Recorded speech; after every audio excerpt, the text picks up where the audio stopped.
Good morning. Good morning, Your Honor. May it please the Court, my name is Richard Klebanner. I represent the defendant, Jason Loadholt, in this case. This case gives the Court the opportunity to answer the question which it left open in Commonwealth v. Powell, namely whether the Second Amendment permits the Commonwealth to generally prohibit the possession of firearms and ammunition in particular in this case. But we don't generally prohibit, do we? You've got to have a license or an FID card or something. But I was going to say, Your Honor, to generally prohibit it except for those who can prove that they have, in this case, an FID card. Though this Court, in Commonwealth v. Jones, characterized the law as a general prohibition subject to an exception for those who can prove that they have an FID card. So you would say we need to, that portion of Powell we need to look at again? I'd suggest, Your Honor, that in Powell, this Court didn't really reach that question because it held that Mr. Powell could not raise the question because he had not applied for and been denied. I thought maybe I'm wrong. I thought there was also a discussion of this due process argument about the element. Oh, I'm sorry. Yes, Your Honor. There was some discussion of that, but on the substantive question of whether the Second Amendment permits the prohibition subject to the exception, this Court found in Powell that it would not reach the question because Mr. Powell had not applied for an FID card. And our facts in this case, did Mr. Loadholt apply for a license? No, he did not, Your Honor. Then why do we have to decide the issue? I'm confused by that. If he didn't apply and he hasn't been turned down, and you're right, quite true, Your Honor. He did not apply, and I think the distinction with Powell is that Powell was an as-applied challenge to the statute.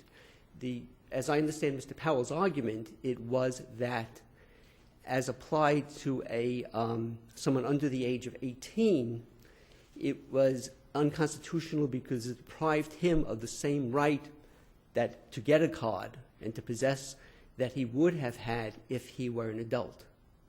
Well, in this case, are you taking the position that citizens who are the proper age to get a license need not apply for a license because they have a Second Amendment right? Yes, Your Honor, we are. That's it, essentially. And so the state could not try to regulate that in any way?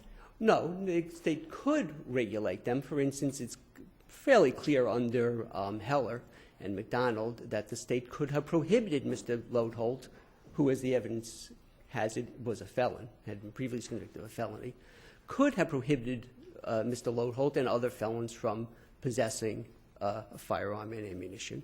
It can make other regulations. The question is whether, consistent with the Second Amendment, the state can require, as I said, generally prohibit possession, with the exception that one may have it if one gets an FID card. So the question is, can you have a general licensing requirement that applies to every citizen in the Commonwealth? Okay, so you're saying then that it is unconstitutional for a state to decide that a person must be licensed, which could occur when the licensing authority has determined that he or she has no prior convictions, he or she has not been adjudicated a delinquent, or has not, I forget the other federal prohibition. Mental illness, there are several requirements. Yeah, mental illness. So you're saying that the state can't basically say, we will be the licensing authority, we will determine whether or not you pass muster and you may not possess without a license. The state has to do something else? Yes, Your Honor, exactly. And what's the something else that the state may do under Heller, according to you? It can do what the federal government has done, which is make it a crime for a felon to possess a firearm, for instance, or to make it a... Well, that's not really a regulatory scheme.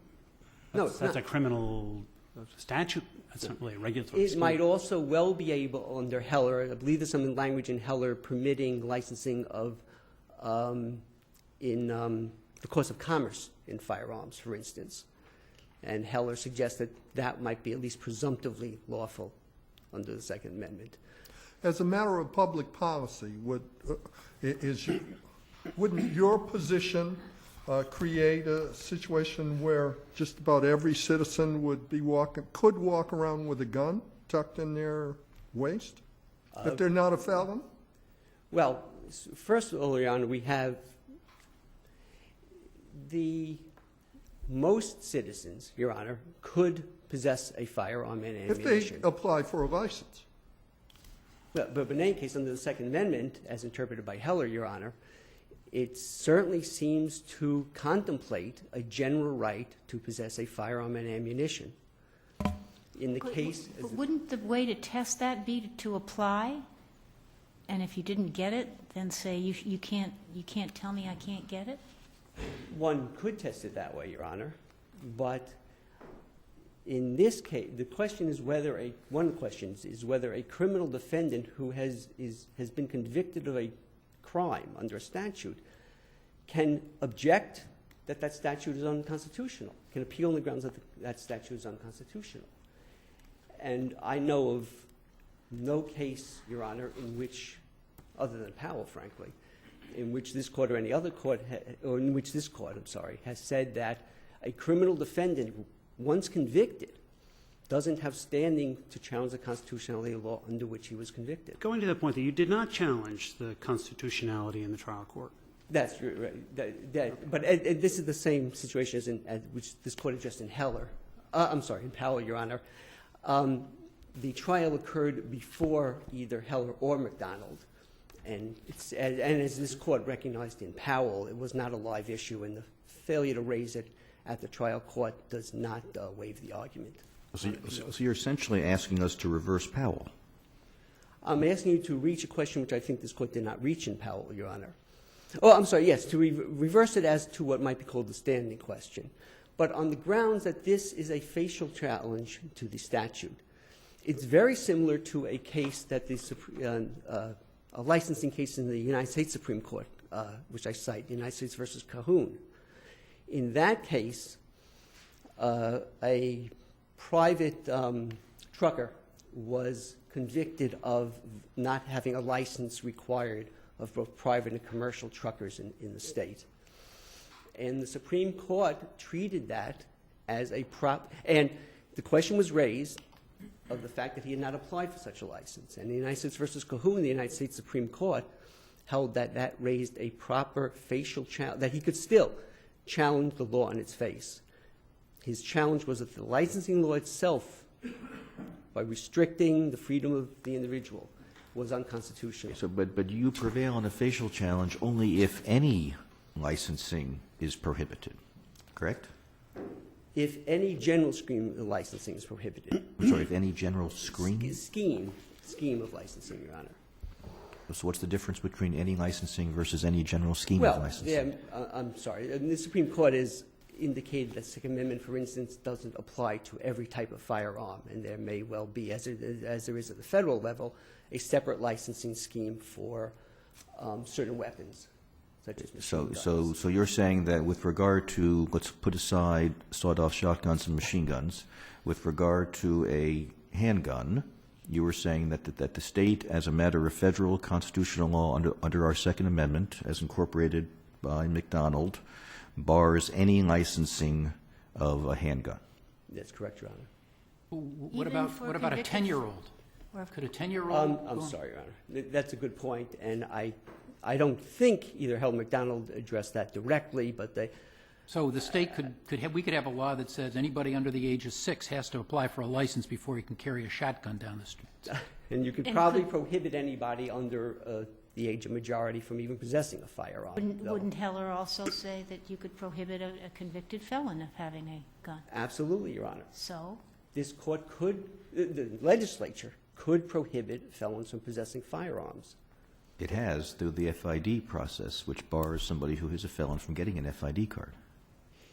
It has, but it has also, what it has done in the FID process is bar everybody from possessing firearms unless they subject themselves to this licensing system. And that is our challenge. Could the state say, no, we're going to let felons have guns. You have to get a license. I don't know the answer to that question. Well, I mean, if we decided we were going to do that, that permits licensing for guns. Heller suggests that the restriction on felons having firearms is presumptively legal, though it didn't actually reach the question. But you're making a facial challenge in which you're saying that there can be no licensing of guns. And all I'm suggesting to you is that in order to succeed on a facial challenge, there can be no possible way in which a state can license guns. I don't think it has to go that far, Your Honor. The question is not, I might draw an analogy, Your Honor. I think it's pretty clear that the state or the federal government cannot require a license for the publication of a magazine. On the other hand, it's clear you can prohibit, you can ban the publication of pornography. That does not mean that a pornographer cannot challenge the general restriction on the licensing system, because the licensing requirement itself, which violates the Constitution. Can you tell me what other states have done since the U.S. Supreme Court's ruling? Well, it's varied quite a bit. The city of Chicago adopted a rather extensive licensing procedure, which was challenged. Part of which was challenged in a recent case, is the Ezell, E-Z-E-L-L case. Well, maybe just tell me about the states where they've reached the same conclusion that you're arguing here. As far as I know, no appellate court has reached this exact argument yet, Your Honor. So we would be the first state? I think you would, yes, Your Honor. I'm sure others will follow, but Massachusetts will lead the way one way or the other. You make a second argument, which challenges the fact that the burden of production is on the defendant to prove possession before the Commonwealth bears the burden of proof. Yes, Your Honor. Is that properly before us? It was not raised on the direct appeal and not raised before the U.S. Supreme Court. It was not, that's quite true, Your Honor. It was not raised in the brief I wrote on the direct appeal or in the petition for cert. Because obviously, since it was raised in the brief to this to the appeals court, it was not subject to petition for certiorari. Until the United States District Court for Massachusetts decided Gonzalez versus Dickhout, Judge Zobel's case, I believe, it did not appear to be a live issue. And I can only say that it did not appear to me, as the appellate lawyer, to be a live issue, and which is why it wasn't raised. It now seems clear that it is an issue. Habeas corpus hasn't been granted on those grounds. And I would ask, and that's why I now bring it before the court. I would note that, Your Honor, that this case still is on direct appeal as to these charges.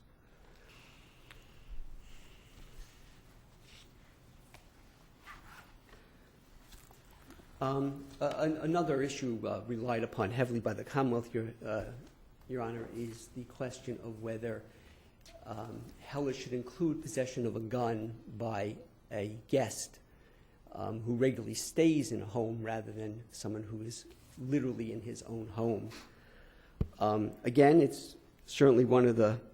Well, first let me clarify. Your position that he's a guest, or is this your position that it's a home? No, thank you, Your Honor, because I wanted to clarify that. No, we're not arguing that this was literally his home. We're arguing that he was a guest, and such a frequent guest, that he has essentially the same rights to possession of a firearm and ammunition as he would have in his So home. you understand Heller to mean that you have a right to protect yourself in your home, to also extend to a place where you spend a lot of time? Yes, Your Honor. In fact, Heller seems to go The outside parameters of that, besides anywhere you are for any period longer than fleeting. in suggesting that in its list of presumptively lawful regulations, the Heller Court says, of course, we're not questioning laws against possessing firearms in sensitive places. Right. That would suggest that there's a general right to possess them in non-sensitive places. Now, I don't know where that line is, frankly. Well, would the two places that were mentioned as sensitive were? I believe they mentioned courthouses, Your Honor, or government buildings. Not, I not, don't- and schools, And schools. not hospitals. They don't, and no, and I don't think I would guess, I can only guess, that they do not mean that list to be exhaustive. But it would certainly seem to stretch Heller, Your Honor, to suggest that a sensitive place is a private apartment in which one regularly spends time. All right, thank you, counsel. Thank you, Your Honor.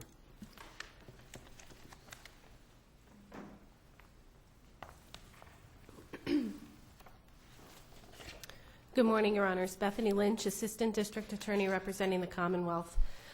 This case was remanded back to this court by the Supreme Court, and the limitation should be placed on this case to only consider the ammunition charge that is currently still an active conviction in this case. The defendant's gun charges were reversed by this court in the first Loadholt decision under Melendez-Diaz grounds. But if he's right, would those charges not have been dismissed and therefore could not be brought again?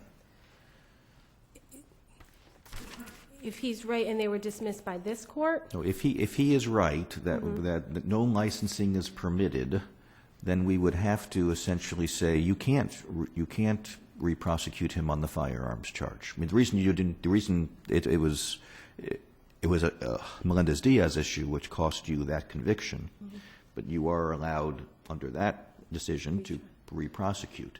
If he is right, you would not be allowed to re-prosecute. well, I would suggest that if he was right, if this court were to eliminate any and all licensing schemes within the state of Massachusetts, then yes, we would be unable, because we would be unable to prove the crime at that point. And that would be something that would be, I would suggest, brought up if this court didn't specifically state about the gun. It would be brought up as a motion to dismiss in the trial court if we were to attempt to retry the defendant on those cases. But I would suggest that the defendant's claim on appeal in this case is he is attempting to expand Heller and McDonald far beyond what the Supreme Court has stated. The Supreme Court has limited the Heller and McDonald decision to the right to possess a firearm in your home for purposes of self-defense. And it rejected licensing schemes in the District of Columbia and in the City of Chicago that in action absolutely precluded a member of those communities from lawfully possessing a firearm. There was nothing any member, any citizen, a lawful citizen of Chicago could do to possess a firearm in his home under the licensing scheme that was struck down by the Supreme Court in McDonald. And that is not the situation here. First of all, the defendant was not in his home. There's no absolute ban on citizens of the Commonwealth of Massachusetts possessing firearms in their homes. But he was convicted of failure to have an FID card, not licensed to carry. Yes, an FID card, Your Honor. He had that scheme. He could have applied for an FID card, and were he a qualified candidate, he could have possessed an FID card and possessed that firearm lawfully.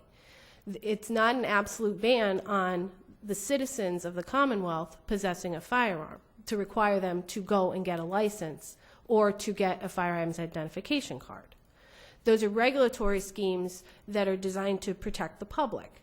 And if the defendant had sought to get an FID card rather than just breaking the law, then he would likely have been rejected because, as has been conceded, he was a convicted felon.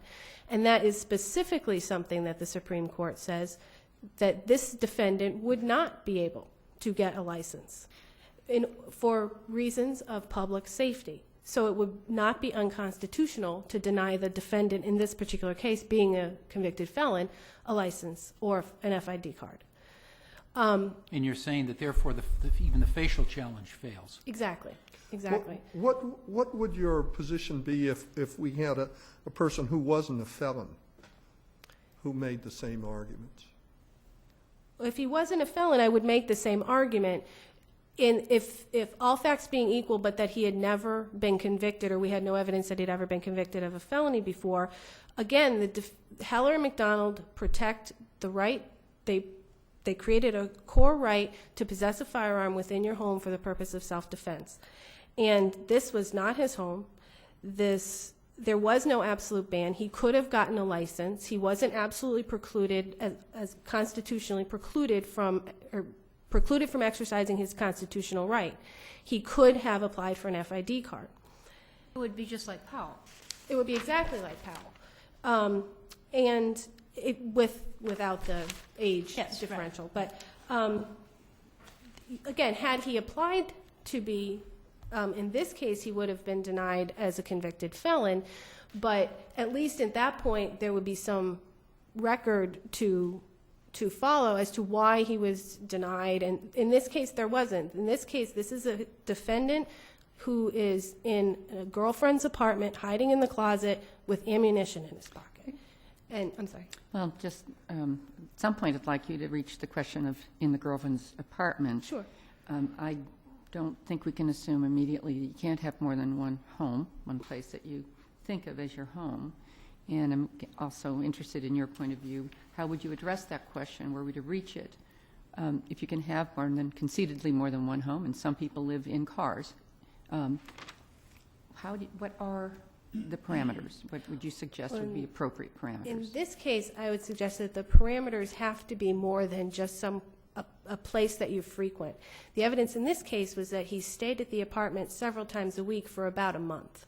So it wasn't a long-term relationship. I think it would have to be a case-by-case basis. If your car is where you reside, then arguably that would fall within the self-protection within your home portion of Heller and McDonald. But if it's just a place that you happen to go routinely, what does it have to be limited to? A residential place? What about your workplace? You're there, and if you start expanding the right beyond your actual home, you would begin to expand the right to any number of places that would far exceed the scope of Heller and McDonald, that you would theoretically be entitled to carry or to possess a weapon. But to be clear, you're not saying that the U.S. Supreme Court has said that the state may not require a license to have somebody possess in his or her home, are you? No. So even if it were his home, he'd still need a license. He would need at least an FID card. And that's what he was convicted of here. He was convicted here of a failure to have an FID card, Right. or convicted of possessing without an FID card, not possessing without a license to carry. Right. So as far as this case was concerned, it was his home. Well, as far as this case was concerned, there's no way for anyone to lawfully possess a firearm without some sort of license, without either an FID card or without a license to carry. And so in this case, the defendant had neither. So there was no way for him, having not attempted to make himself legal by applying for a license, there was no way for him to lawfully. And he was inside a residence, so I think that the choice was made to charge with lack of an FID card rather than a lack of a license to carry, because he wasn't in public. Do you need a license to carry ammunition? Because as I recall, the only thing really here is possession of ammunition Yes. without an FID card. Ammunition is the only thing remaining in this case. And in this case, I believe that you do not need a license to carry the ammunition, but you do need a firearms identification card to carry the ammunition. As far as the issue of him being a guest as well, I would just like to mention that at trial, he did not, he was using the fact that he was there rarely to assist him in trying to avoid a constructive possession claim by the Commonwealth. He implied that the ammunition could have belonged to his girlfriend or to his girlfriend's, I believe he was 12 or 13-year-old son. So he wasn't saying, yes, it's mine, but I live here. I have the right to possess it. I'm within a home. He was saying it wasn't mine. So for him to now turn around and say, well, okay, yeah, it was mine because I got caught and convicted, but at this point now I'm going to claim, because Heller and McDonald would look favorably on it, that this was my home for the purposes of the Second Amendment, I would argue shouldn't be allowed by this court. He made it very clear at trial that he was not considering this his home in terms of constructive possession liability, if nothing else. Going to the second issue, Yes. can we not consider whether the evidence was sufficient as a matter of law to convict him, and here there was no evidence that he did not have a license. There was just evidence that he was in possession. Right, but under Powell and the cases that predated Powell, I believe this court made it abundantly clear that that is not an element of this crime, and that the burden to put forth a license rests with the defendant. So the evidence was clear in this case that this defendant was in actual possession of several, I believe more than one, but it may have just been one, round of live hollow point ammunition was in his pocket. And so I would argue that the Commonwealth proved that he was in possession of ammunition, and there was no evidence that he had an identification. But to the extent that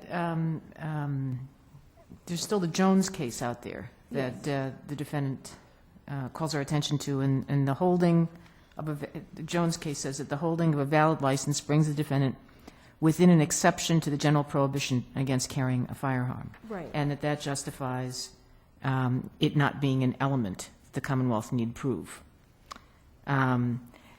Isn't that language problematic in light of Heller? Because after Heller, there are not supposed to be any general prohibitions. Doesn't it make an absolute ban if you take out the element of having a license? Well, it makes it a ban, but it's not an absolute ban because you can get a license. So I agree, it's And I circular. take it the license is an but- absolute defense. Right. So he would, yes, had he availed himself of the licensing and gotten an FID card, then he wouldn't. But how do you, the question, it seems to me too, though, is how do you prove that he didn't have the FID card? And, I mean, we've held that it's not something that the Commonwealth has to prove, but would it be so onerous for the Commonwealth to prove that somebody doesn't have an FID card? Couldn't you just introduce records? Yeah, I mean, then- is but that an then you would run insuperable into- obstacle?